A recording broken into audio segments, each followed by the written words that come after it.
Present with Love. Yan ang mensahe na muling binuhay ng multi-awarded OPM band na Ben and Ben sa immersive storytelling anniversary celebration ng kanilang 2024 album na The Traveler Across Dimensions. Ang sorpresang handog ng banda panoorin sa exclusive showbiz report ni Arnold Herrera.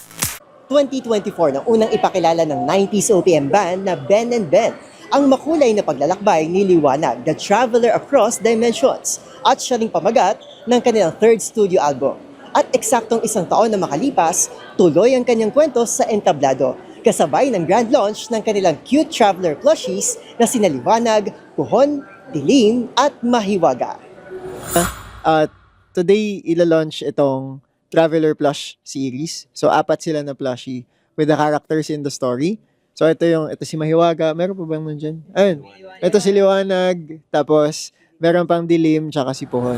Liwanag House just got brighter sa pagdating ng latest merch editions na hango sa Titad Universe. Gayun din ang ebook version ng album na swak sa mga visual learners. Cute man ng collectibles. Tila malalim naman ang hugot ng percussionist na si Andrew pagdating sa diwa ng kanilang musika. They look to their artists for how they use their voices, their platforms.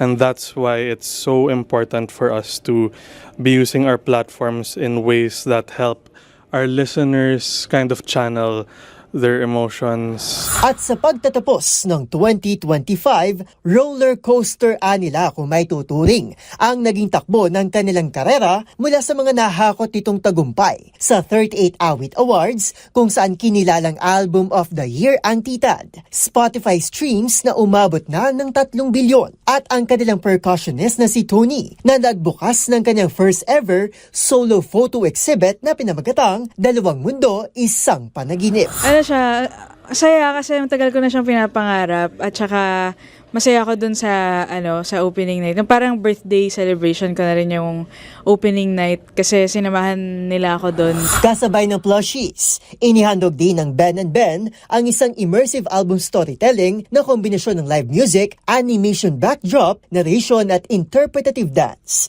Nagkaroon din ng talkback session kung saan pinag-usapan ang kahulugan ng Present with Love at kung paano mag-recharge ng emotional battery. Imbitado rin sa cinematic performance ang ilang school administrator at guidance counselor salig sa hangaring dalhin ng kwento ni Liwanag sa mga paaralan sa bansa.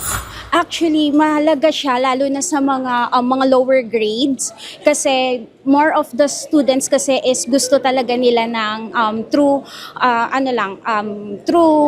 dahil nga sanay na sila sa mga videos, so mas naiintindihan nila yung kwento. Maliban sa visual learning, supportado rin ng ilang Liwanag ang pagsusulong ng banda sa usapin ng mental health sa kanilang musika. And the wider reach you have and the more famous you are, mas mabigat yung responsibilidad mo, mas maraming naglo-look up to your band. Pero ang Titad experience, hindi lang daw basta magtatapos sa plushies at ebooks. Ito yung first time namin actually din sasabihin na sa December 14, ilalabas namin yung concert film nung concert na nangyari nung December 14, 2024. So, exactly 1 year later, we'll air it and we'll launch it on our YouTube channel. Para sa MBC TV Network News, ako po si Arnold Herrera ng DZRH TV. Una sa Pilipinas, una sa Pilipino.